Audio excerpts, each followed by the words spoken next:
Bengals head coach Zac Taylor at the Combine was asked about being the survivor of AFC North coaches, the only one to continue with his team in 2026.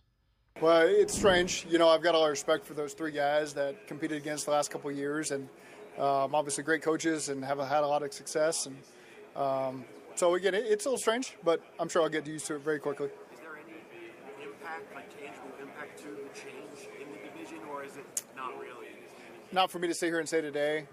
Maybe those teams will evolve in different ways than they have over the last couple of years. Kind of impossible for me to say, but exciting for us. We got continuity, and so we got to capitalize on that and continue to build and move forward. With that, let's welcome in Tim Bielik. He is the Bengals beat reporter for cleveland.com. Tim, as we sit here, just your thoughts about where the Bengals are, middle of free agency. I think they had a pretty decent day one, signing Brian Cook, the safety from the Chiefs, and then also adding Boy Mafe, the defensive end from the Seahawks, who started his career off very well. But I think, his stats seemed like they went down. Maybe he wasn't quite a fit with Mike McDonald's defense in Seattle.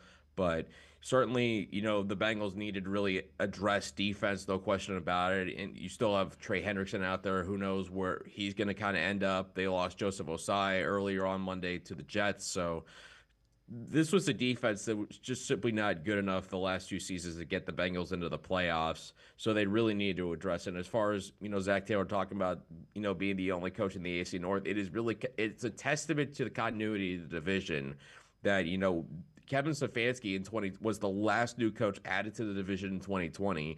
Mike Tomlin and John Harbaugh had been around the division for what feels like forever. And now all of a sudden you go into a season where, you have new coaches in 3/4 of the division. Mike McCarthy's in Pittsburgh, Jesse Minter's in Baltimore, Todd Monken's in Cleveland, Zac Taylor, has been around in Cincinnati since 2019. So he talked about obviously continuity being an edge, and I think it kind of is. He doesn't have to install anything new for his team. They can just kind of keep building on the things that they've been building on. So I do think there is a little bit of an edge there for Cincinnati when it comes to that continuity in a division that I think is pretty uncertain. But as far as free agency, I think the Bengals have done a pretty good job to start.